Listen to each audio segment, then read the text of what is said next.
What's going on, people? Been very busy. I would have got to this one a whole lot earlier, but happy Thanksgiving to everybody, man. If you celebrate Thanksgiving, 'cause you got some black folks, oh man, I don't celebrate that. And that's all good, man. You do what you do. But happy Turkey Day, man. You know?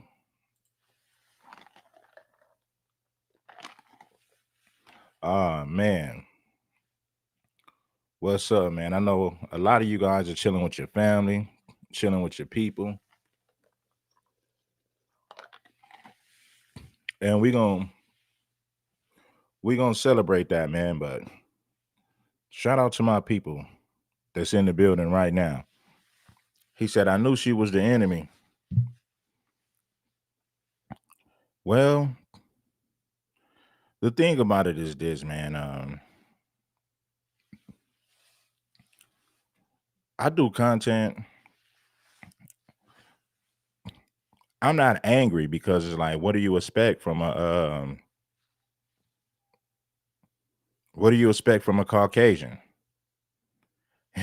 Nah, man, I haven't ate yet, man. I haven't ate no food yet, man. So top of it, man. 12:50 p.m.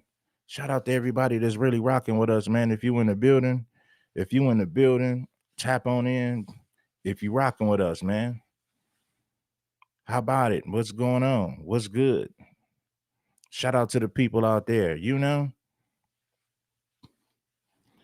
Hit that like button. It ain't nothing.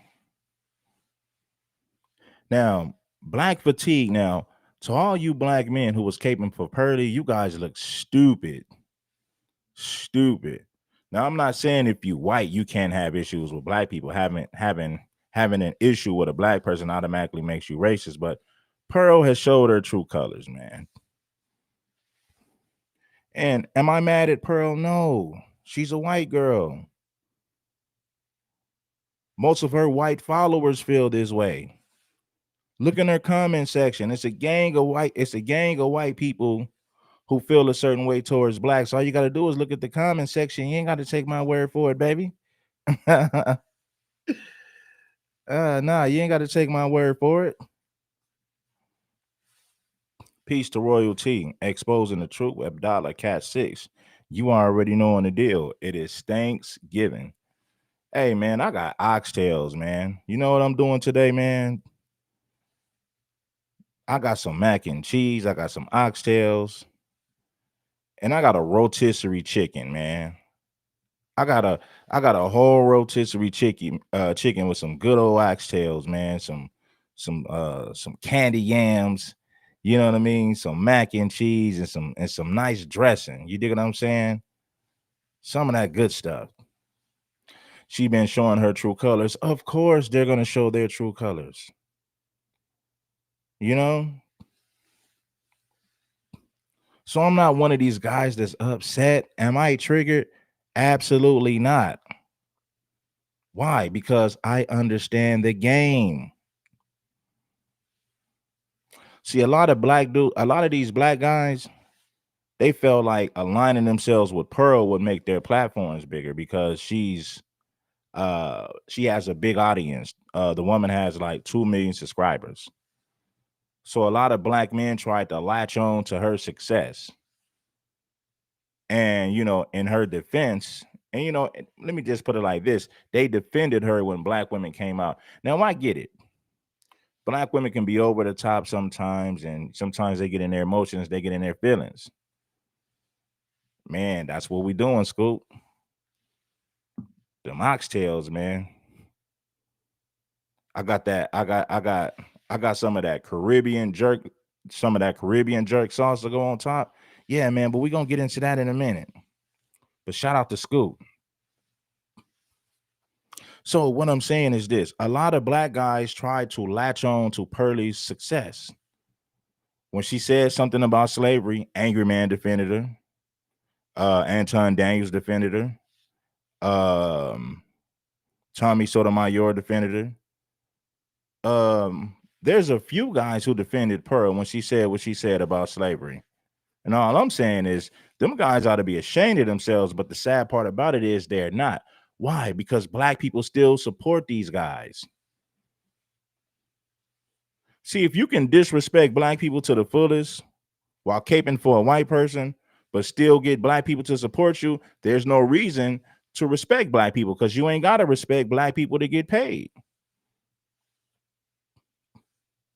Anton Daniels listen, your boy Anton realized that a long time ago. He said, I don't have to respect black people to get their support. I can defend white people, tell everybody that black culture is trash, and black people still gonna support me financially. Anton figured that out a long time ago. RPA, what it do, my brother? Hit me on the Gmail, man. We gotta chop it up. I gotta give you my new phone number. I gotta hit you with my new line. Angry Man has learned from Anton Daniels and Tommy Sotomayor. I can disrespect black people. I can defend white people, disrespect black folks, and the black community still gonna support me. Oh, hell yeah. Hell yeah. I'm gonna disrespect blacks every chance I get. Right? Tommy Sotomayor figured that out a long time ago. Anton Daniels figured that out a long time ago. Angry Man figured that out a long time ago. I ain't gotta respect black people to get their financial support. I could defend white people every time they say something negative about black people. I can get white people to support me for disrespecting blacks, and I can still have black people who support me even if I disrespect black people. So those guys have figured this out a long time ago. They understand the game. I ain't gotta respect black people to get them to support me. No. Do I gotta respect black people to get their financial support? No. I don't need to respect them. I could disrespect them every chance I get, and they're still going to support me financially. Anton Daniels has mastered that game. Angry Man is following in his footsteps.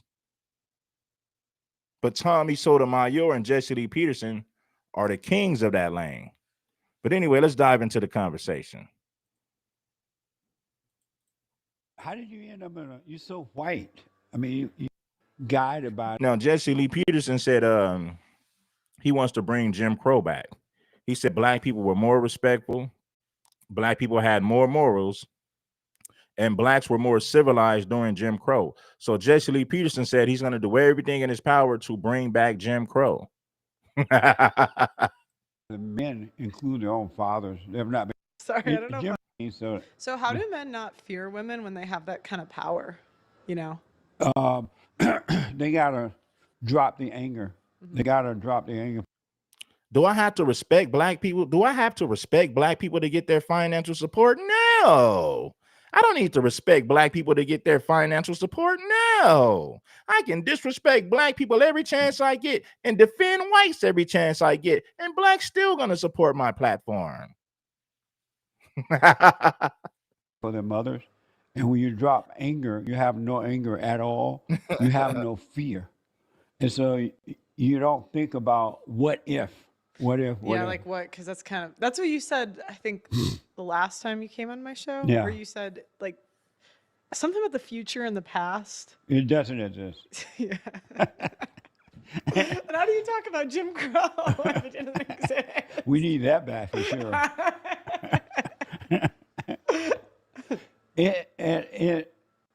Do you see that there is no past or future, or do you still believe it exists?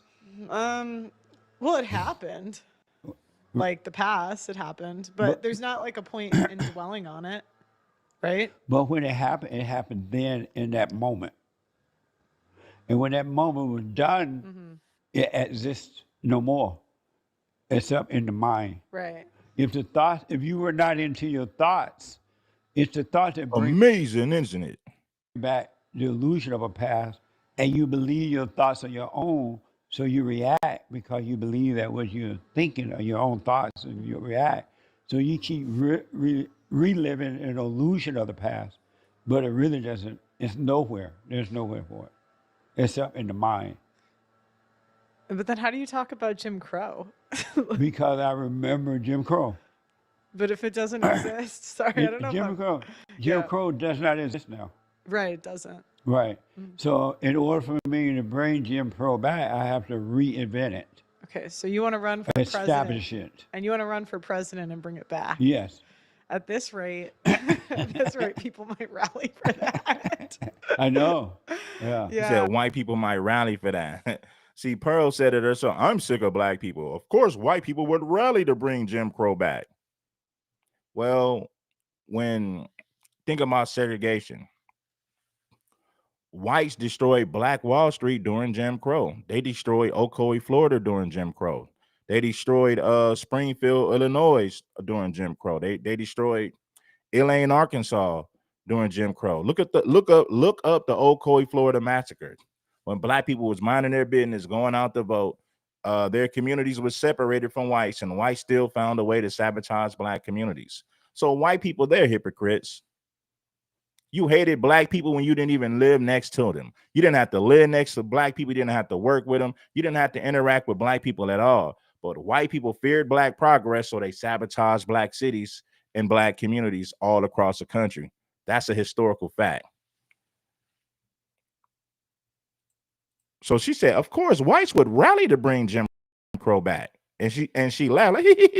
So in her mind, what Pearl said, listen, Pearl said it herself. I'm sick of black folks. I have black fatigue. This is why people don't want to work with you blacks anymore. You guys are ungrateful. You're disrespectful. No more. Except in the mind. Right. If you were not into your thoughts, Yeah, Oscarville, Lake Lanier in Georgia was once Oscarville. They turned that community into a lake. That happened during the Jim Crow era. There were plenty of black towns that whites turned into lakes during the Jim Crow era. So the reality of it is this: white people just feared the progress of black people. When black people didn't listen, when blacks and whites were separated during segregation, whites hated blacks during segregation. So it don't matter if you live next to whites or if you don't live next to whites, they're gonna hate you regardless because they've been programmed to feel that way. Don't let them gaslight you. it's the thoughts that bring back the illusion of a past, and you believe your thoughts are your own, so you react because you believe that what you're thinking are your own thoughts, and you react.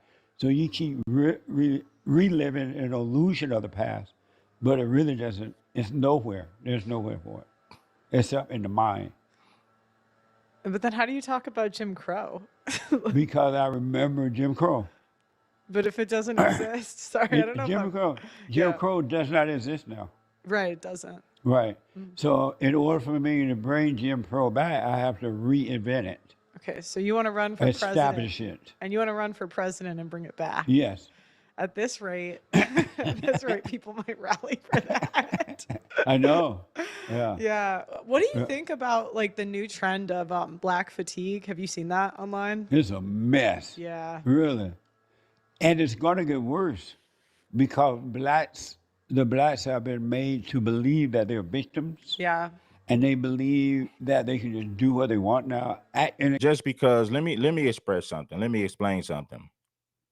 Calling out speaking on historical events, talking about the history of this country, especially when you bring up the fact that a lot of whites were racist, that doesn't mean that you're speaking from a position of victimhood. You're just speaking on historical facts.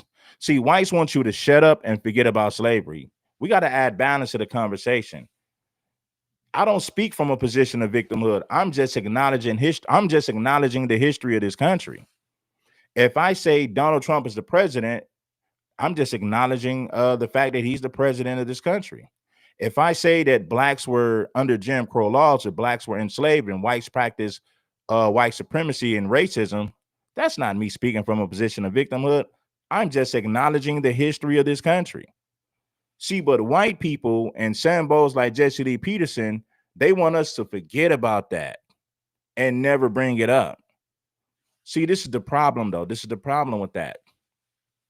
The wealth in this country came from slavery. So your Wells Fargo's, your JP Morgans, and a lot of corporations like that are still around today. So whites still benefit from slavery. Think about think about all the companies and corporations that think about the money that they made from Wells Fargo. And they use that money to create other businesses and other businesses. That bank is worth trillions and probably more than that. Who's in control of those companies and corporations? White people control those corporations and companies today. So you got whites today who are wealthy from slavery. And guess what? They create more jobs for other white people, and they create more corporations and more companies with the money from Wells Fargo. Wells Fargo money came from slavery. So America became a superpower because of our free labor. But whites want us to shut up and quit talking about it, right? See, if it was up to white people, they would, if it was up to whites, they would literally erase slavery from the history books. That's what they really want to do. Kind of way, say what they want, and you better not criticize them, especially if you. Make sure that you guys bless the like button, support the Cash App on this Good Turkey Day. Drop something in the collection plate so I can go on and get me a good old turkey and a fish sandwich and a fish sandwich. Oh, yeah. Yeah. A What do fish sandwich. you think about like the new trend of black fatigue? Have you seen that online? It's a mess. Yeah. Really. And it's going to get worse because the blacks have been made to believe that they're victims. Yeah. And they believe that they can just do what they want now, act in a kind of way, say what they want, and you better not criticize them, especially if you're white. No, that's not true because we have prisons and blacks represent a very large percentage of the prison population in this country. So blacks are held accountable for the crimes they commit. Let's take it a step further. If you study the history in this country and if you look at people who are incarcerated in this country, you will notice that blacks serve more prison times for the same crimes that white men commit. If a black person does something and a white person does something, a black man will get more time. If you study the numbers, I'm not lying. I'm not making this up. So blacks are held accountable for our actions. We don't get away with nothing. Matter of fact, you got a lot of black men you got a lot of black men that was incarcerated for things that they never did. You got a black man, I forget his name. They had to give him $80 million. They kept this dude in prison for 20 years for a crime he never did. And there's a lot of black men who found themselves in a position like that. Now, I'm not saying every black person in prison is innocent, but at the same time, there are black people in prison who are innocent, right? This is not this is common if you study the history of this country. Yeah. And so they're out of control now, and especially the women. The women are completely out Right. of. We're also held accountable for stuff that we didn't do. So when they say blacks are pretending to be victims, that's a lie. We're just acknowledging the history of this country. White people want you to shut up and be docile and never talk about the true history in this country. And when you do talk about the history of this country, you know what they say? You blacks are just pretending to be victims. That's a shaming tactic to get you to shut up. That is a shaming tactic to get you to stop talking about slavery. That's a shaming tactic to get you to stop talking about Jim Crow. That's a polite way of telling you shut up. Or you're just pretending to be a victim. And then you got black people, well, I don't want to come off like I don't want to sound like a victim, so I'll just quit talking about it. That's how they gaslight you to stop talking about the history of this country. Don't let them do it. Throw it in their face every chance you get. But at the same time, get out there, grind, work hard, and get your money. See, listen, just because I talk about reparations and slavery don't mean that I'm not being productive on a daily basis. I don't care how much money I got. I don't care how successful I am. I'm still going to bring up the fact that the American government owes us reparations. You wronged our people. America became a super house based on the free labor that they got from us. You're damn right. Every chance I get, I'm going to throw it in their face. Cut the check. You owe us money. Act in a kind of way, say what they want, and you better not criticize them, especially if you're white. Yeah. And so they're out of control now, and especially the women. The women are completely out of control because they have not been guided by the men, including their own fathers. They have not been guided by men at all. Mm-hmm. And when you leave a woman to herself, she goes out of control. Yeah. So, yeah, black fatigue is a mess. Yeah. So I've been wanting to tell you this story. So I went to London and I had a 100% black staff and I lived in a really black Oh area. Lord. What a And I mess. never really thought about race before that. Like, Right. that's what I was going to say when I came on your show like 3 years ago. You're asking me like race questions. I just never thought about it. Right. And then I went there and I had like a few of them have this whole campaign that I was a colonizer. Really? Yeah. And I did not see it coming. And it just reminded me of the show. It was like actually really, I was so sad at the time because I thought we were friends. No. I know. Nope. And then, yeah. How did you deal with it? Not well at the time. I was really sad, you know. But because I just had never in anything, it was weird because we were like talking the last time we saw each other like this. Right. And like, imagine if you left and then you made like an hour video saying like, oh, Pearl's like she's a colonial mindset. Right. I, what? Right. I You know. How did you end up you're so white. I mean, you're a white person. Yeah. Well, I went to London and where I played volleyball. And then it's kind of like the industry. I'd say there's more like black people in media. Oh, okay. And then it was also where I lived in London. Oh, I see. So it was just, it wasn't something I tried for. It just naturally like happened. You know what I mean? You're like, what the? Yeah. And were you afraid? Then, yeah. I bet. Yeah, I was. Because do you know what? I never appreciated living by white people until I didn't live by white people anymore. Yeah. Yeah. Right. So are you willing to help me? She said, I never appreciated living around white people until I moved around blacks. Pearl is a trip, man. But then again, I'm not surprised, man. She's white. She said she never appreciated living around white people until she had to live around black people. In other words, living around blacks was a horrible experience. It made her appreciate living around whites more. Listen, man. When I become president, Hey, dude. are you willing to help me reestablish Jim Crow? Well, how would you enforce that? Like, President. then, yeah. I bet. Yeah, I was.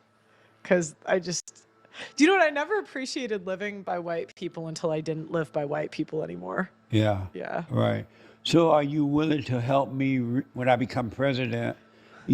Are you willing to help me reestablish Jim Crow? Well, how would you enforce that? Like, okay, pitch me on it. What's your plan? I would say to the whites, if you own your own business, you build it, and it has no government funding, but you built it yourself. You have a right to say no to any customer that you want to say no to. Okay. And no one can force you to allow them into your cafe or into Hey, your... that's actually a good thing, because if black people only spend money with our own people, that would benefit us in a major way. We don't need to shop at white stores. We don't need to do any of that. We could have our own stuff and do pretty good. We would thrive if we only spend money with our people. So I don't need to go to white establishments. I don't need white validation. I don't need it at all. See, when you listen to these people talk, they're not being honest with you. They're gaslighting you. The reality of it is this, man. When black people had their own communities and own businesses, white people sabotaged them.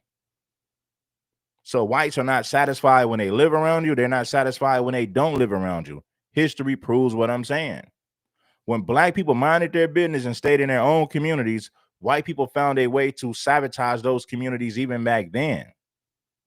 White people are, oh, blacks over there doing good. We got to burn that down. We can't let blacks get wealthy over there. We got to sabotage that community, boss. Black Wall Street would be worth trillions if it was still around today, maybe even more than that. Think about all the businesses we could have started from the money that we made from Black Wall Street. We could have had our own professional sport teams, our own record labels where we own the distribution, everything. Right? We can have our own Hollywood where we film our movies and we're in complete control over the movies we film. We would have ownership over everything. Black Wall Street would have generated that much money. And white people saw that, so they sabotaged it. So let me say it again, and I said it before, and I say it again. Whites are not satisfied when they live around you, and clearly they're not satisfied when they don't live around you. White people will find a problem to hate on blacks regardless. History proves it. Apartment Yeah. until you anything you don't want to. Because that's the thing. It's like white people won't even see race. Like we're not raised racist. Like we're Right. really not. But Right. it's like black people will accuse you of it. She said white people are not raised racist. See, now you're not being honest. Why does the Ku Klux Klan still exist today? Clearly, they raised their children to be racist. Why does the Aryan Brotherhood, the prison gang, exist? Because they teach their people these racist white ideologies. Right? Why does the white knights, that's a white supremacist gang. SOC, Sons of it's a white gang called SOC, the Aryan Circle. That's another white supremacist gangs. See, the thing about it is they don't talk about that like they talk about black street gangs on the news. There's a lot of white supremacist organizations all across the country, but they never talk about it on the news. That's why most of you guys don't know about that. So when Pearl fixed her mouth to say that white people don't teach their children to be racist, that's a bold-faced lie. Yes, they do. We wouldn't have all these white supremacist groups today if white people didn't teach their children how to be racist towards blacks. That is a bold-faced lie. I'm not saying every white person teaches their kids that, but we have a large percentage of white people who do teach their children to be racist towards blacks. Let's be honest. We wouldn't have all these white supremacist organizations if that would come on, man. Over and over and over again. Yeah. And then at some point you're just like, okay, then why do you keep coming back? That's right. Yeah. I know what you mean, but first let me ask. Mm-hmm. So will you help me reestablish Jim Crow? I don't know. We'll start with So you're allowed to say no to any customer. any customer you want, no matter Okay, the color. fine. I could agree with that. Yeah. Fine. So if black people want to come in, you can say no, and they can't sue you. They can't picket your place, even neighborhoods. If you have a white neighborhood Yeah. and you don't want any blacks to live in your neighborhood, you can say no. They come Yeah. and try to rent. No, I don't rent to blacks. You should be able to say that. Right. You got the Nazi lowriders, the NLR. You got Pino, that's another racist white gang in Orange County. You know what I mean? You got the Southern Brotherhood, right? SBH, that's in Alabama. It's called the Southern Brotherhood. That's a white supremacist group. You got the Unforgiven, that's in Florida. That's a white supremacist group in Florida. But she fixed her mouth to say that white people don't raise their children to be racist. There's tons of white supremacist organizations all across the country. Pearl told a bold-faced lie. Shame on the black men who defended her. Listen, I ain't saying you got to hate the woman, but you got to be honest and call a spade a spade. I'm not triggered. I'm just telling the truth. Racism is passed down from generation to generation, just like wealth. The same way that you pass wealth down from generation to generation is the same way that you pass down racism. White people are known to spread hatred, and white people are known to spread their hatred towards blacks. They use their media. News is media. White people have promoted negative stereotypes about blacks for decades in this country, and they use their news platforms to do it. Haven't you guys noticed this? Haven't you guys noticed that the news never talks about these white supremacist groups? I mean, they exist in every state, but they're never talked about on the evening news. They'll talk about Crips and Bloods and GDs and Vice Lords on the news. They'll talk about black criminals and black drug dealers, but they never talk about these white supremacist organizations who are criminals. These white supremacist groups, they're into drug dealing, they're into gun trafficking, they're into white collar crimes. I mean, these white supremacist groups, man, they're into all type of crimes. Organized crime, white collar crimes, the Aryan Circle, Aryan Brotherhood, the Nazi lowriders, the skinheads, the Ku Klux Klan, the white knights. I mean, the list goes on and on when it comes to these white supremacist groups, but they never talk about this on the evening news. Why? Because I think you know why. Because it's your place. Yeah. And you have the freedom to live and say and do what you want. That's Okay. Yeah. all right.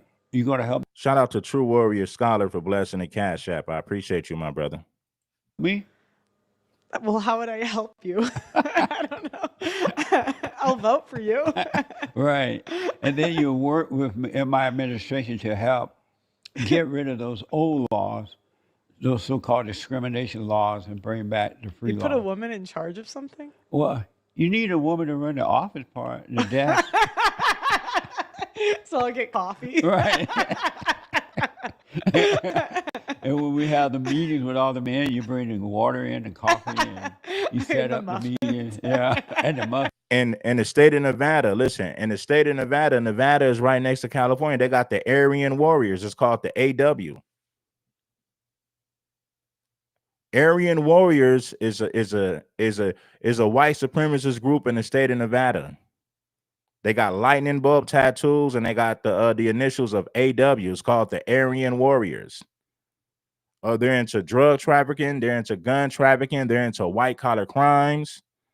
They're into street level drug dealing. I mean, they do it all.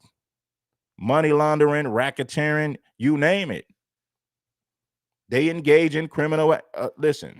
They engage in criminal activities all across the state of Nevada. The Aryan Warriors. In the state of Texas, they have the Aryan Circle. In Utah, there's another one called the SOC, Sons of something. I forget the name of it, but that's another white supremacist group. Come on, homie, I know what I'm talking about.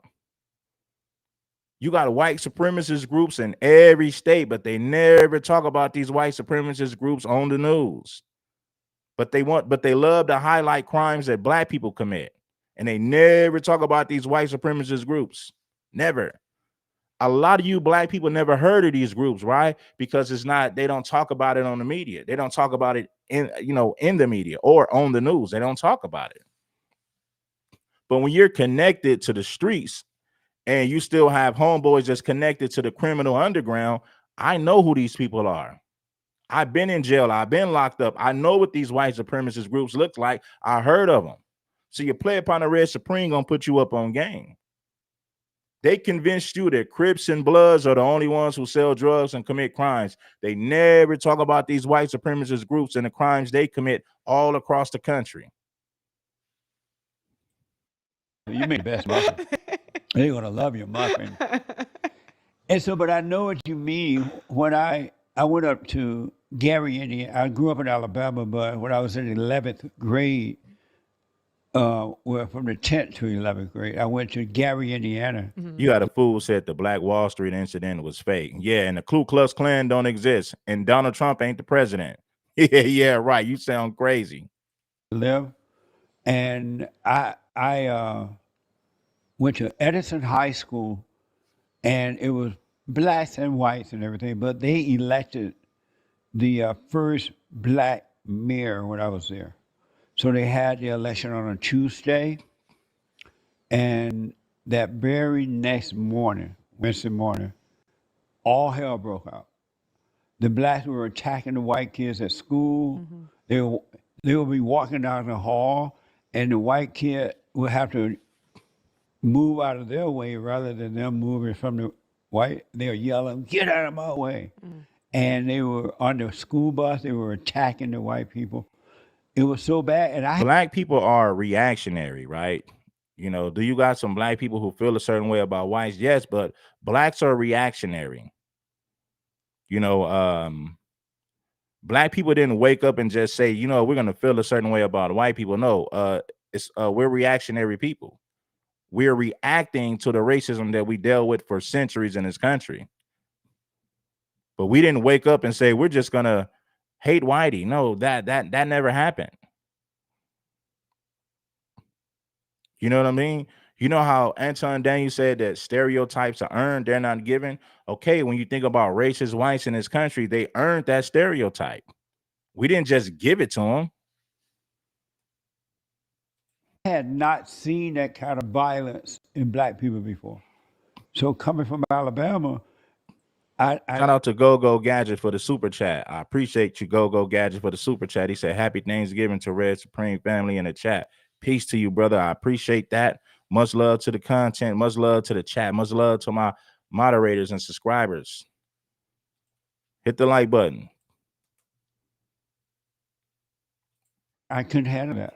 It was too violent for me because I didn't grow up with that, and I didn't see that at all. Seattle boys, you're right about that. Pattern recognition. White people earned those stereotypes. They earned the racist stereotype. Just study history. They earned it. We didn't give it to them. See, when they talk about us, they say, well, blacks, you guys fit the stereotypes. We're just telling the truth. Okay, when we talk about the history of this country, Jim Crow, white people being racist, white supremacist gangs, skinheads, the Ku Klux Klan, you guys earned those stereotypes. We didn't give it to you. You have tons of white supremacist groups all across the country, and the average black person never heard of these white supremacist groups. The average black person only heard of the Ku Klux Klan. Outside of the Ku Klux Klan, blacks don't really know about these white supremacist groups, because a lot of black people are just, they're blind to the facts. And I'm not saying that to down them, but they don't really know what's going on. If you ask the average black person about a racist white group, the first thing they're going to say is the Ku Klux Klan, as if that's the only white supremacist organization in the country when there's plenty of them. But the KKK, for the most part, is the only white supremacist group that the majority of blacks ever heard of. You know what I mean? If you talk about the Nazi lowriders, if you talk about these skinhead groups, if you talk about the SOCs, if you talk about the Aryan Circle, if you talk about the Aryan Warriors, and the list goes on, the Unforgivens, if you say that, they like, what is that? I get it, because the news don't talk about it. They're too busy talking about Crips and Bloods and black criminals, while ignoring the fact that we have white supremacist groups who are certified criminals in this country as well. But they fly under the radar because the news never talks about them. All growing up, and I went to all black school and everything, and so I had a white friend when I was there, and he and his family lived right across from Edison High School, but we were really close. And because I got along better with whites than I did with blacks, because I was afraid of black violence. I had not experienced it. And in about a month or so, his family picked up and just left. I never saw him again because they moved overnight out of the neighborhood because the blacks were so violent. So when you say white people, how you gonna talk about how violent blacks were? Jesse Lee Peterson, you're from Alabama. Black people got hung in Alabama. White people bombed black churches. White people destroyed black communities. Do you know there's a few towns in Alabama that white people turned into lakes? Flooded those towns out and turned them into lakes to move blacks out of those thriving black communities. And think about it, man, there were plenty of thriving black communities in Alabama that got turned into a lake. I mean, blacks had their own stores, they had their own businesses, they had their own everything. The government, law enforcement, and white supremacists sabotaged those communities. They did it in Tennessee, they did it in Alabama, they did it in Georgia, they did it in Florida, they did it in the Carolinas. Come on, homie, the list goes on. I did a live stream 3 months ago about all these black towns that got turned into lakes. But see, when we talk about, listen, when we speak on these historical events, right, and we hold white people accountable for these things that they did to us and how they sabotaged our communities, they will say to you, oh, well, you guys need to get over that. Slavery was so long ago. Jim Crow was so long ago. You have the same opportunities as us white people today. Stop pretending to be a victim. They say that to get you to shut up. They use that as a shaming tactic to get you to shut up, because black people say, well, I don't want to sound like no victim, so I'm just going to quit talking about it. And that's exactly what white people want. They don't want you to talk about it. They want to forget about the fact that they want to erase slavery and Jim Crow from the history books. That's really what they want to do. So they'll use these shaming tactics to get you to shut up, to get you to stop talking about it. Blacks need to stop pretending to be victims. You guys have the same opportunities we have today. Slavery was 600 years ago, right? People are not raised to be racist and all that. Mm-hmm. I totally understand what you mean. Yeah. They're not taught that, but the blacks think that the whites are. No. They don't realize it's them and not someone else. No. And that's the problem.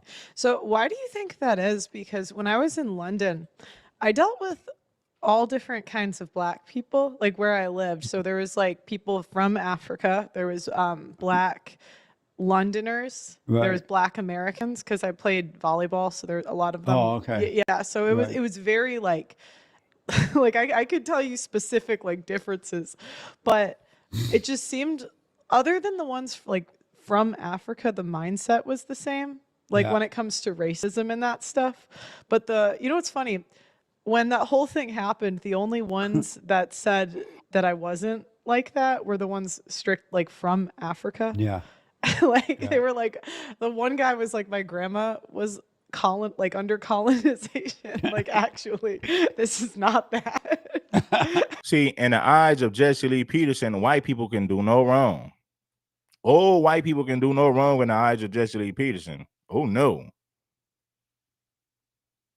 That's right. But even Yeah. like in London, a lot of like why is it that even though it's like 3,000 like so far away that it's the same victim mindset? Why Right. is that?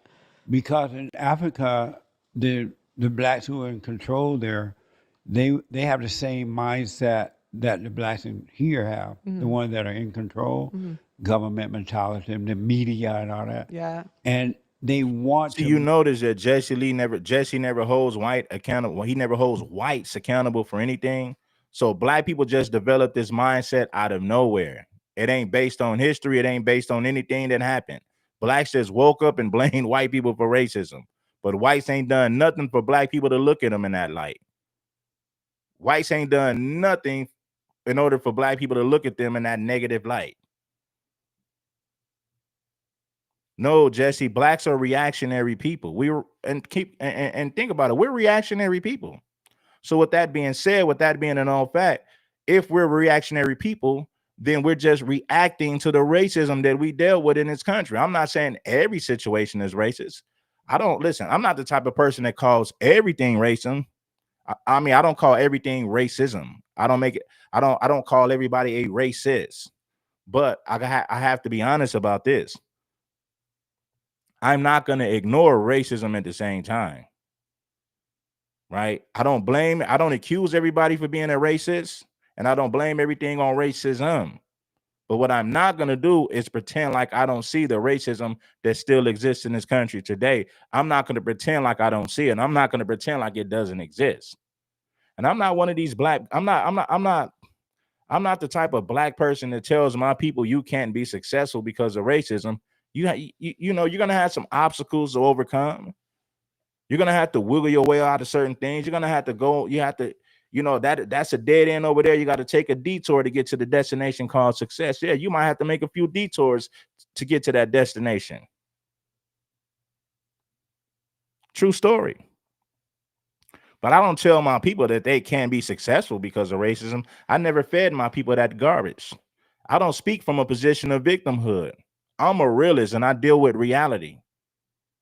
The reality of it is whites got wealthy off of our free labor in this country. Slavery built the wealth in this country.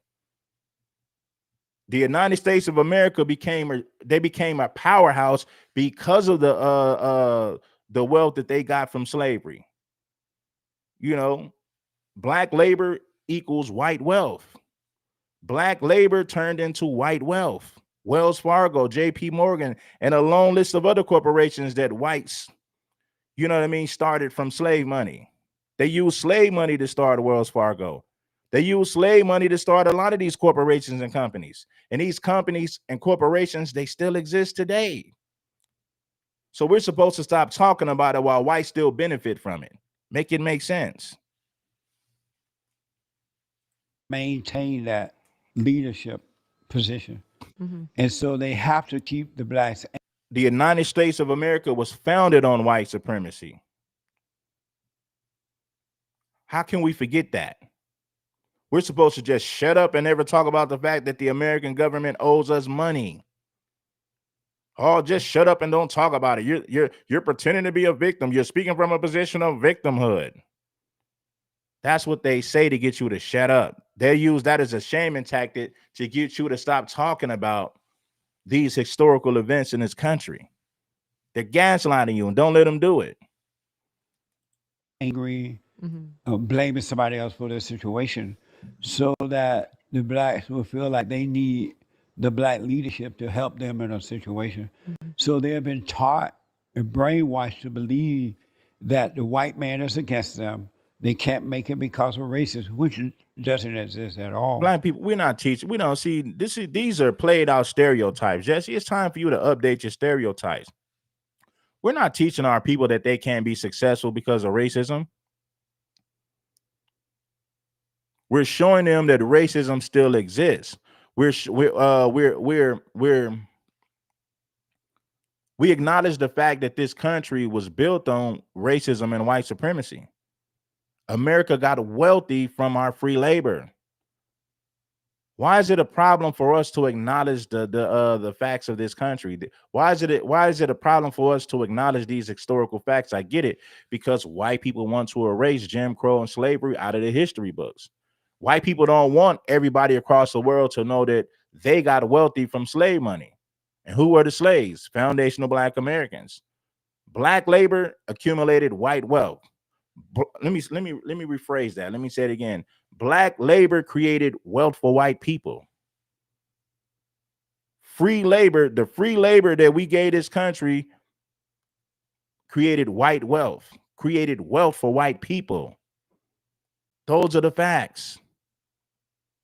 Look at the United States prior to the slave trade. It was nothing here. Look at Europe prior to the slave trade. So the labor that they got from us built Europe and the United States. Europe became a powerhouse because of the free labor that they got from us.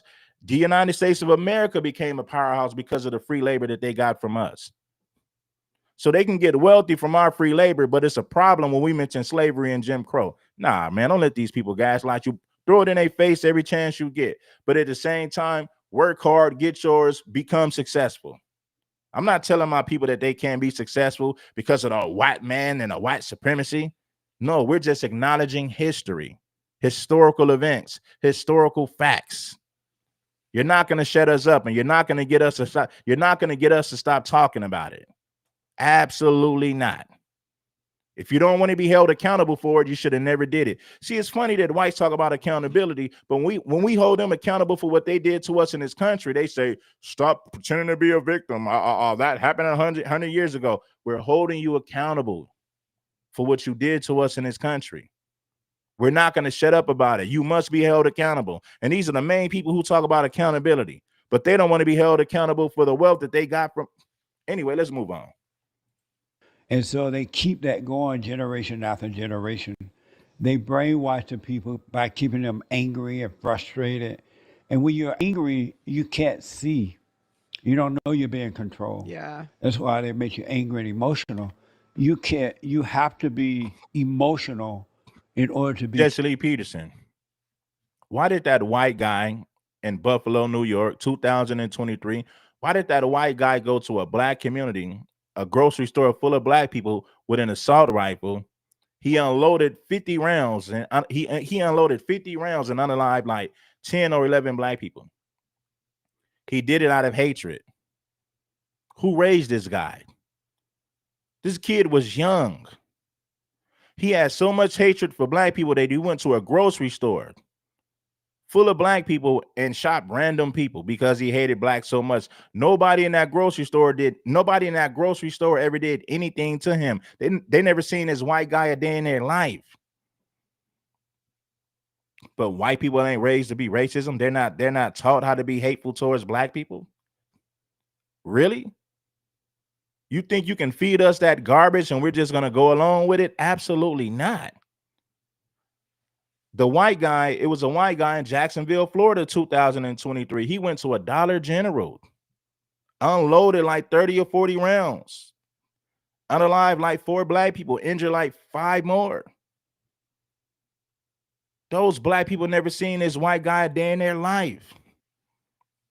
Dylan Roof, another white boy in 2015. It was 2015, Charleston, South Carolina. This white boy, this devil, walked into a church where black people were just praying to God. They embraced him with open arms. They allowed him to come to the church. They wasn't racist. They welcomed him. When them black people let their guard down, this white boy whipped out a gun and unalived 11 black people. Was it 10 or 11 black people at a church? That's how racist and sick a lot of these white people are. But according to Pearly thing, whites don't raise their children to be racist. You're telling a bold-faced lie. Now, all these events just took place within the last 10 years. The Buffalo shooting at the Tops grocery store only happened 2 years ago. The Dollar General in Jacksonville, Florida, that only happened 2.5 years ago. What's your excuse for that? You know what they go, oh, well, he was just a lone wolf. He was mentally challenged. No, they read his manifesto. He was a white supremacist. He had a lot of hatred towards black people. He was not a lone wolf. He had a whole organization behind him. He didn't wake up one day and decide to become a white supremacist. He was indoctrinated to feel that way. The Buffalo shooter was indoctrinated to hate black people. Dylan Roof, who shot up the church in South Carolina, he was indoctrinated to hate black people. He's a part of a white supremacist group. The white boy in Jacksonville, Florida, somebody indoctrinated him so that he could have that hatred towards blacks. These are not lone wolves. These white boys come from white supremacist groups. They were trained and programmed to hate black people. Don't let them gaslight you. He was not a lone wolf. Controlled. But if you're not emotional, they cannot control you. So they keep the blacks angry and control. The leadership does that. They won't let you get along. They want you afraid. They want you angry. All right, let me show you right now, because a lot of people are watch this. Buffalo shooting. Watch this.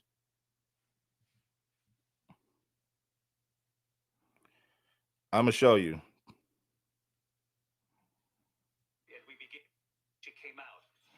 Let me go to it right now. This happened in 2023. It several times, and I'm gonna show it again. It shows you how full of it Jesse Lee Peterson is. It shows you how full of it Jesse Lee Peterson is. It also shows you how full of it Pearl is. And we begin the week one night earlier with you because of a simply horrific scene that played out here in Buffalo, New York this weekend. A deadly mass shooting at this grocery store right behind me. And now news of another mass shooting tonight, this time at a church in California. We'll have more on that in just a moment here. But we do begin tonight here in Buffalo, where authorities say this was clearly driven by racist hate. The attack at this busy supermarket on Saturday afternoon, 10 people shot and killed, including several right here in the parking lot before the gunman even got inside. The alleged attacker, 18 years old, armed with an assault rifle, wearing body armor, and who investigators say chose this supermarket several hours from his home, and that he did reconnaissance here the day before the attack. Authorities say it began in the parking lot. He opened fire. One of the victims, an elderly woman. A mother who was inside the store told me late this afternoon here that she remembered walking past that woman as she went in. Well, we have white fatigue. We have extreme white fatigue. A white boy went into a grocery store, Buffalo, New York, Tops grocery store, and shot random black people because he hated blacks that much. These blacks ain't never saw this white boy a day in their life. This guy was a devil. Came out. She was found on the ground here. The suspect tonight, Peyton Gendron, taken into custody just feet from his victim. Look at him, white boy right there. White supremacist, white boy. Gendron coming before a judge tonight, charged with 1 count of murder. Other charges, including hate crimes, are likely to follow.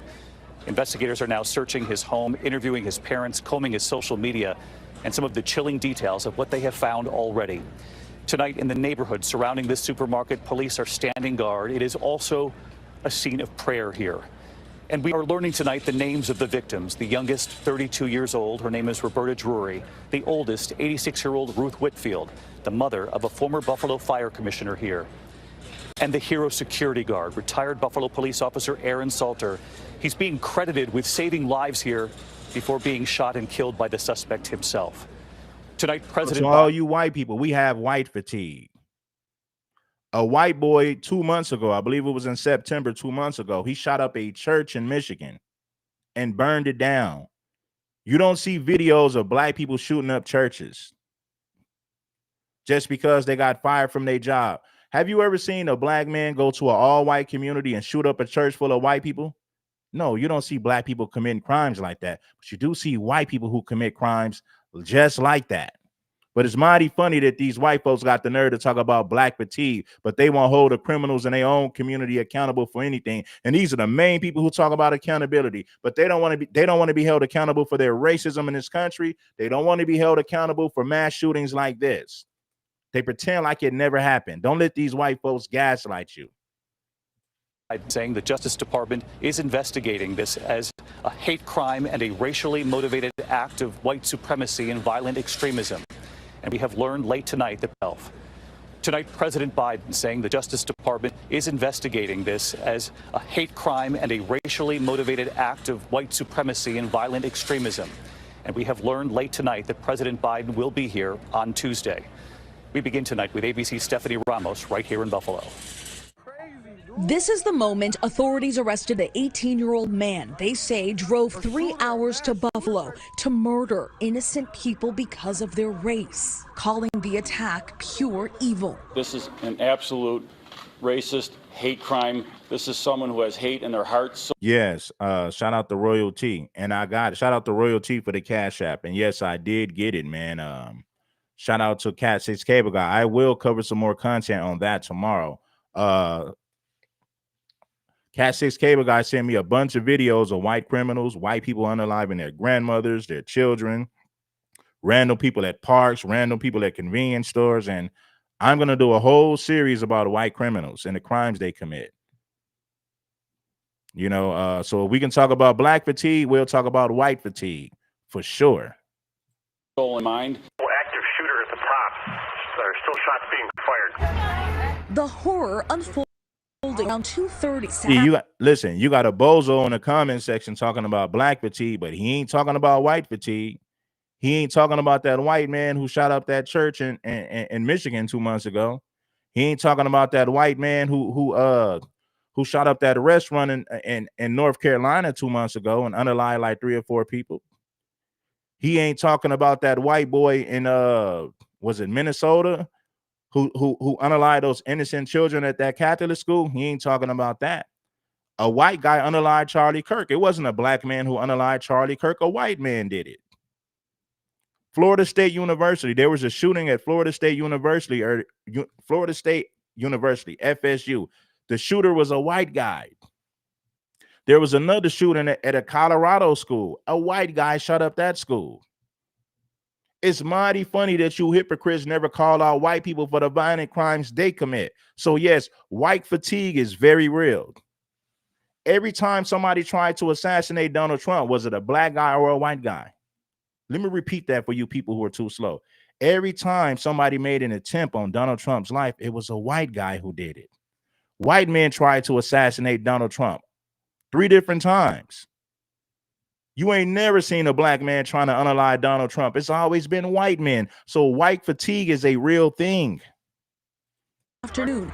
This is someone who has hate in their heart, soul, and mind. Active shooter at the top.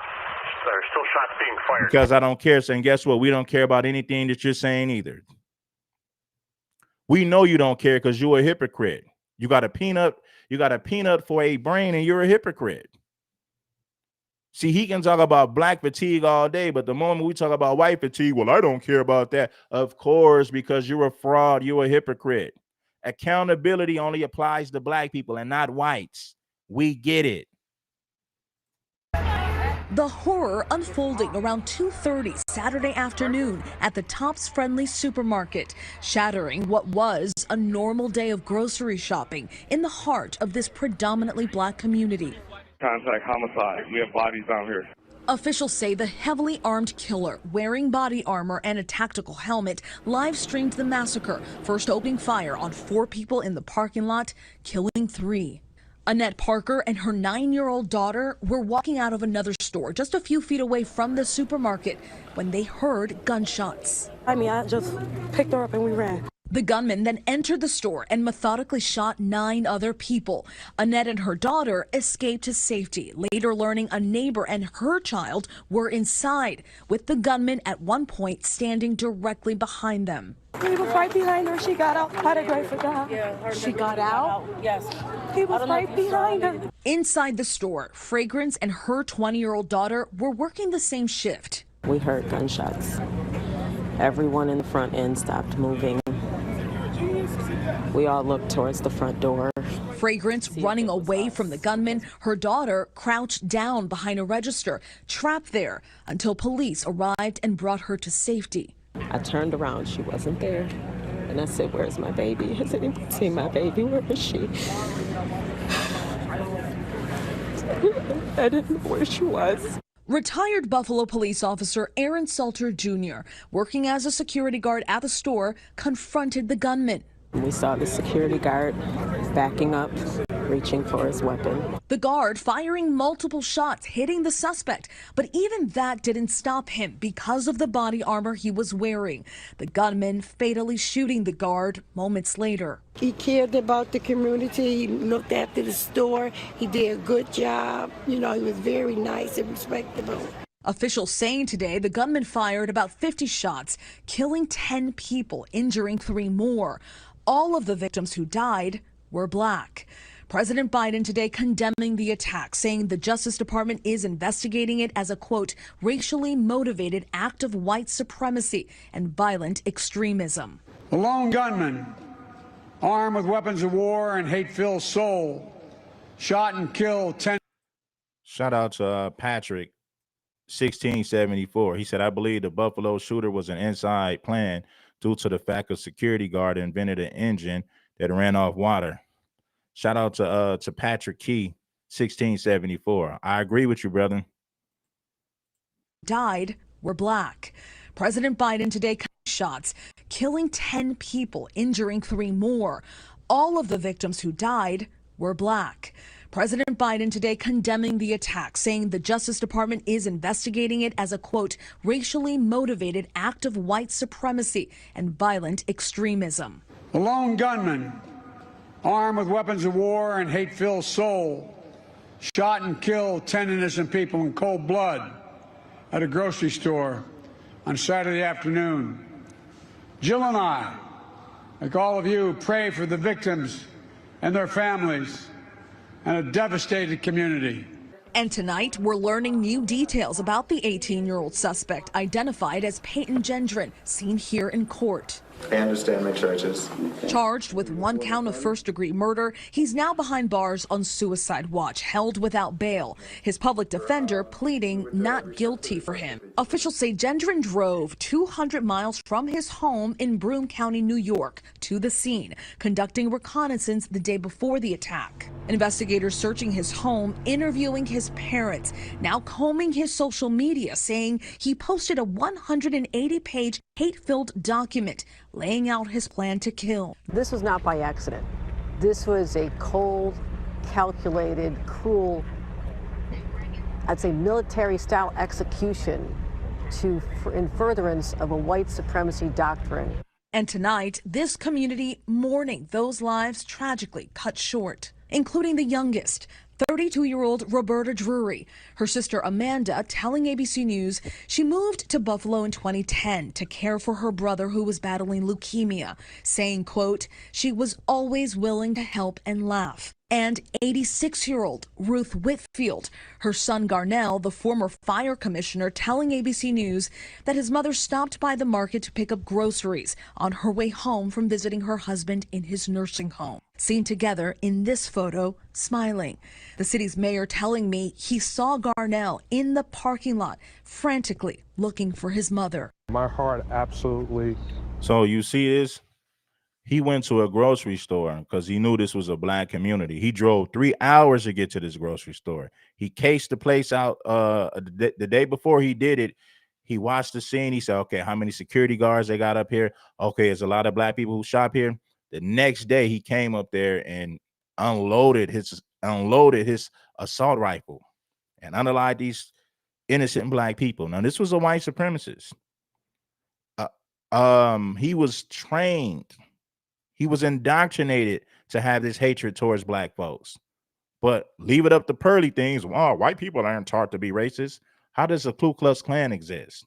How did Jim Crow exist? How do we have all these white supremacist groups that still exist today if white people don't teach their children or people to be racist towards blacks? Don't let these people gaslight you, man. They're just trying to get you to shut up. You need to stop talking about slavery. You need to stop talking about Jim Crow. Racism died when slavery was abolished. What? Racism died when slavery was abolished?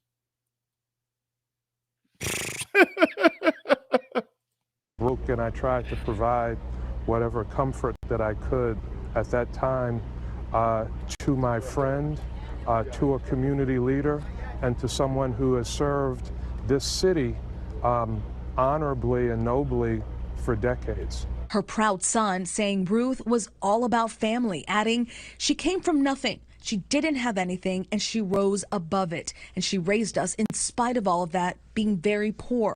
All right, now let's go to we're gonna go to another one. That was a white guy. Now we're gonna go to Jacksonville, Florida. And these are recent events. Check this out. New details are emerging about the views of the gunman who killed 3 people in a racially motivated attack at a Jacksonville Dollar General. Now, this is Dollar General, Jacksonville, Florida, 2 years ago. We're not talking about what happened in the 60s or the 40s. This happened 2 years ago, 2.5 years ago. White guy, Jacksonville, Florida, Dollar General, black community, unloads his rifle and unalives 3 or 4 black people. New details are emerging about the views of the gunman who killed 3 people in a racially motivated attack at a Jacksonville Dollar General Saturday. The shooter left behind writings, giving us a glimpse into his mind. Those writings have not been publicly released, but a new report from Rolling Stone reveals some details. Yeah, these are the people that he killed in that shooting. A.J. Laguerre Jr., Angela Carr, and Gerald Gallion. News4Jax reporter Ann Maxwell is joining us now with what we're learning about the writings the shooter left behind. Ann? Tarek, Joy, they are bizarre and incomprehensible, some of what we read in the Rolling Stone. As you mentioned, the writings haven't yet been released publicly, but Rolling Stone is reporting that the gun, he was hoping for a race war. An ideology of hatred motivating a 21-year-old Clay County man to open fire in a Dollar General. The attack left 3 dead, 52-year-old Angela Carr, 29-year-old Gerald Gallion, and 19-year-old A.J. Laguerre Jr. Targets random, but for their race. Now, Rolling Stone reveals the gunman's writing mentioned specific targets, including the artists known as Eminem and Machine Gun Kelly, referring to them using an anti-black slur. He also dismissed Eminem's work, referring to it as gay and liberal. He didn't like government. He didn't like left or right, if that's what we're talking about. He didn't like anything. According to Rolling Stone, the gunman also mentioned Supreme Court Justice Clarence Thomas, writing about him as, quote, the rare principled conservative, interprets law based on the Constitution. He also praised mass shooters. It's so familiar. Orrin Siegel with the Anti-Defamation League Center on Extremism says hate-filled online forums can provide a sense of meaning, no matter how vile, for people like this shooter, who reportedly isolated himself in his room after flunking out of college and being fired from his job. They're offering them ideologies and ideas and a sense of belonging through hatred.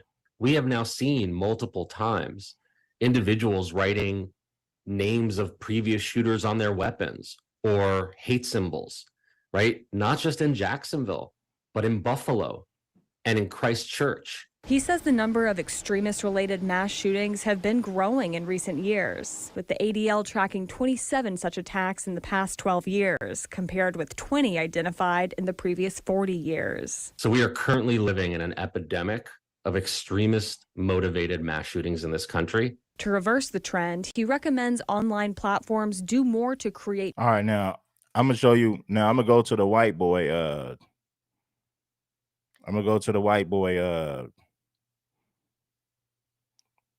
This is a white boy in Florida State University, FSU.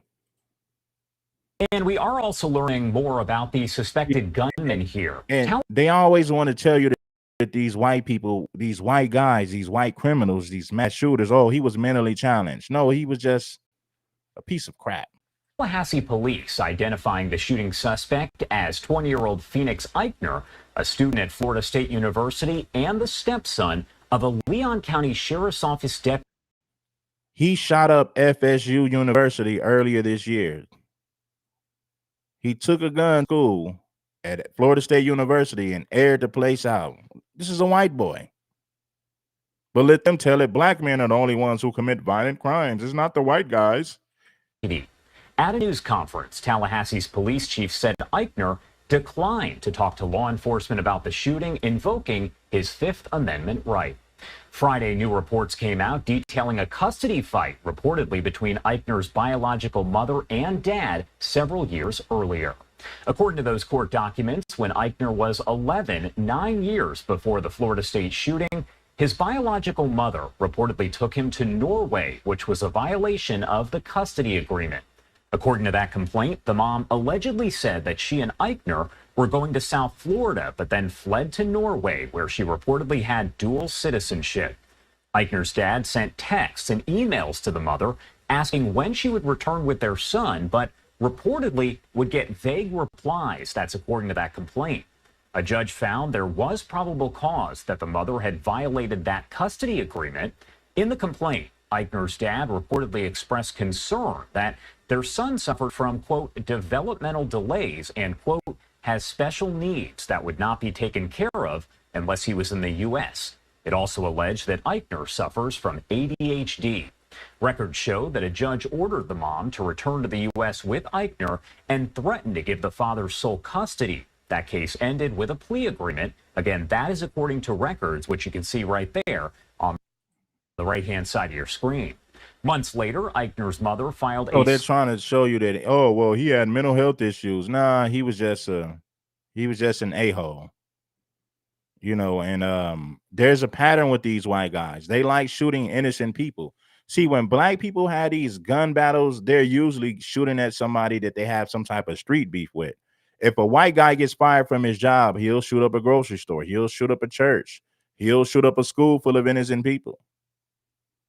Or you get a white guy who goes to a black community that airs out a grocery store full of innocent black victims. Right? Slander lawsuit against Eichner's father and wife. That lawsuit dismissed. It does not appear that either family member has publicly commented on that 2015 investigation, the lawsuit, or the shooting itself. Tallahassee Police Chief Lawrence Revel said Eichner used... All right, now this is another one. Let's go to another case right here. Happened this year. Check this out. This white guy right here aired out a restaurant in North Carolina. Unalive innocent people at a restaurant. People who ain't never did anything to him. We have at this time is that this was a targeted location.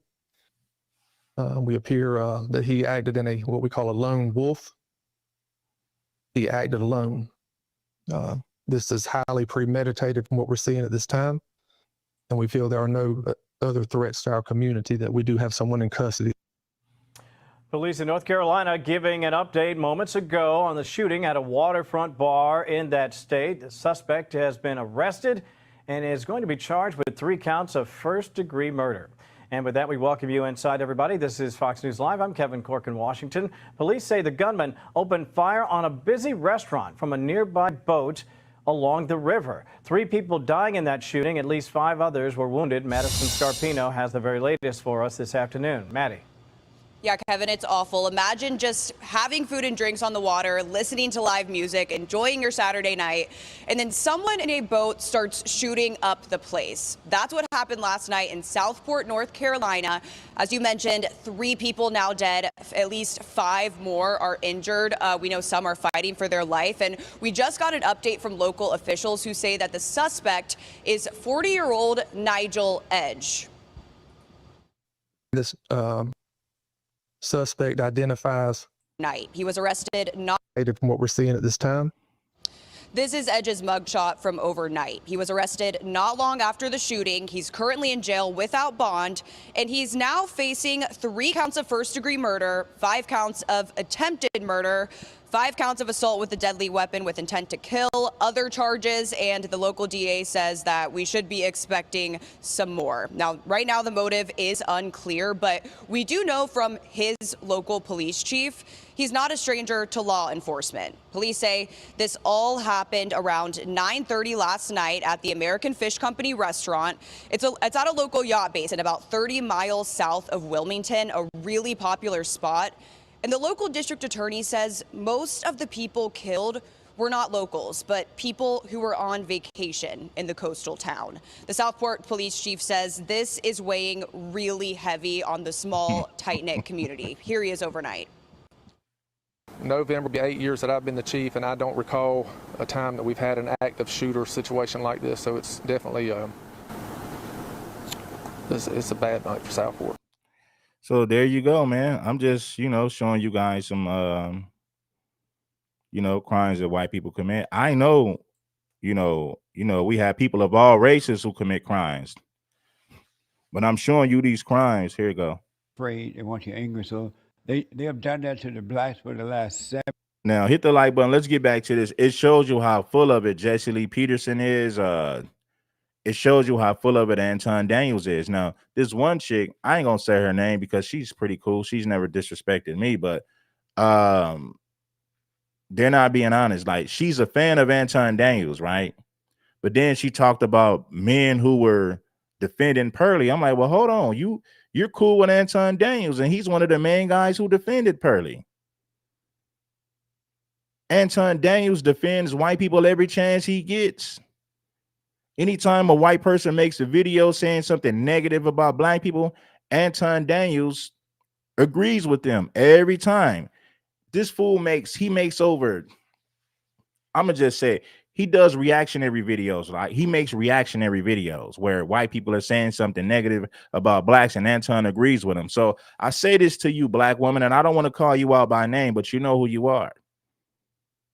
How you gonna have a problem with black men caping for Pearly, but you cool with Anton? He's one of the main guys who defended her.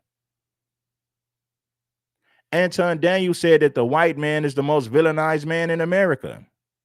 And we all know white people ain't went through nothing in America. They've never been enslaved. They've never been oppressed. Black people never created laws to take away opportunities from them. I mean, whites haven't been through anything in the United States of America. And we're not even talking about Europe, because who cares about Europe? We're not talking about Africa. We're not talking about Europe. We're talking about the United States of America. You can't name one struggle that the white man has went through in this country. Not one. Can't name one struggle. But Anton fixed his greasy lips to say that the white man is the most hated and the most villainized in this country. And you got black people who still support that clown. That's what I mean when I say Anton Daniels figured this out a long time ago. He ain't got to respect black people to get them to support him financially. Matter of fact, he can disrespect black people and still get them to support him financially. So if you a black person and you support Anton Daniels, you got a mental illness. Something is wrong with you. Anton Daniels let a grown man flirt with him on camera. He let a grown man tell him he had a nice butt. He let a grown man tell him he had a nice body. And he giggled about it like it wasn't nothing. I mean, he sat there and let Fleece Johnson sex play him live on camera. And what did his fans do? They made excuses for it. They made excuses for it. It is sickening that they even made an excuse for that. Anton, you got some weird followers, man. They don't hold you accountable for anything. Many years here, and they've done it in Africa too. That's why I tell the blacks. Yeah, he fixed his greasy lips to say that the white man is the most hated and the most villainized in this country. At some point, his followers should have said, hold on, bro, I can't rock with that. What's wrong with you? Every chance he gets, he defends white people while saying something negative about black folks, and black people still rock with him. That's the crazy part about it. They still rock with this clown. They need to drop their anger so they can overcome emotions.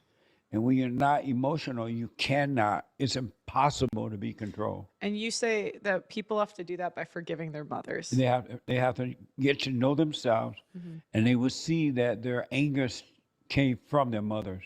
Yeah. They become like what they hate, and they have the same mindset that their mothers have, the boys and the girls.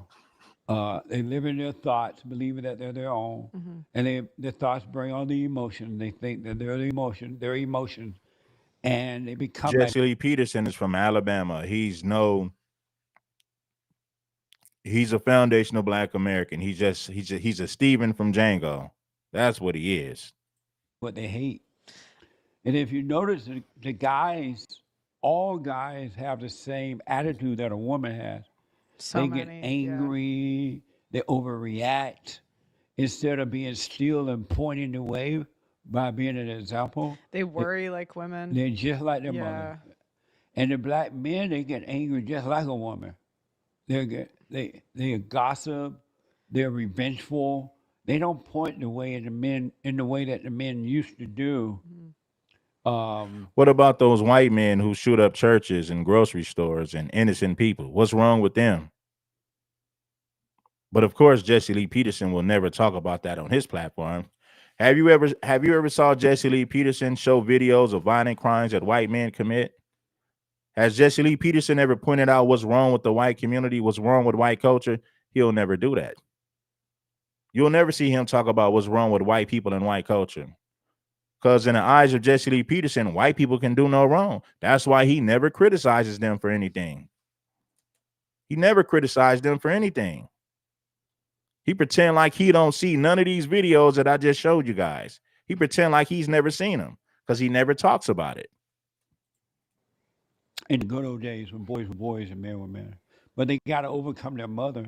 Black men and women got to overcome their mother. The problem is that it's not white people. Yeah, I found out the craziest stat the other day. You know what percent of Black men have been arrested by 25? What? Guess what percent? 80. 60. Wow. Isn't that crazy? I did not know it was that high. It's not surprising though. I didn't think they still arrested the black men nowadays. I thought they only arrested white men. But I did not know it was that high though. I didn't know it was that high either. Or that was according to Grok. So yeah I didn't know it was that high. That's amazing. But they need to know that it's not, the problems are not outside of us. They're inside of us. They're not outside at all. And when you get to know yourself, you will see that, wow, I do resent my mother or grandmother, and I do need to forgive. And the moment you see that, everything starts to change about your life. Yeah. You overcome fear. You don't judge anymore because you understand. And that's the problem. Yeah, because it doesn't matter if the world's falling apart.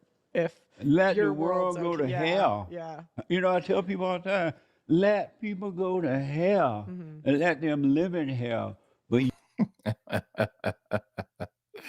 oh, Jesse. Maybe 17 children, maybe more. Another aunt, she and her husband had 7 or 8 kids. There was no such thing as like little family. It was rare. You can't find it, but it was rare. It was big family everywhere. So when I was growing up, I had a whole lot of family. Yeah. You know, and then around me was other families, right? And to not see that now is weird. You know, family is. And Jesse Lee Peterson said racism doesn't exist. He said it don't exist. He said it's a myth that's made up to keep black people angry. But in reality, racism doesn't exist. It's a figment of your imagination. This fool fixed his mouth to say that. You might think that I'm making this up. I am not making that up. He said it several times, not just once or twice. He truly believes, well, I don't think he truly believes that. I think he says that to make money. Because it's impossible for you to grow up in Alabama during the Jim Crow era. It's impossible for you to believe that racism somehow doesn't exist. That's crazy that he would fix his mouth to even say that. You know what I'm saying? Oh, man. You know he can't believe that. Racism doesn't exist. It's a figment of your imagination. They use that to keep blacks angry, but racism doesn't exist. It's a figment of your imagination. Blacks are using racism as an excuse to be angry with white folks. Words of Jesse Lee Peterson. It's weird to see. I saw a pregnant woman the other day, and I thought I haven't seen one in forever. Right. Yeah.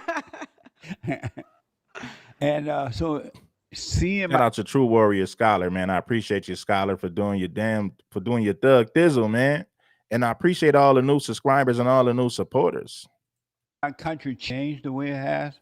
At first, when I first started out 35 years ago in my work, I thought it was a state of emergency then. I'm like, things are bad. We got to get bond going, my organization. We got to get help. I thought things was going to get better. I had no idea. I had no idea it could get this way. But now I realize that my country is gone and it's not coming back. Do you still think it's the best country on this side of heaven? Hit the like button, man, and you know it ain't nothing. Listen, let me tell you guys something.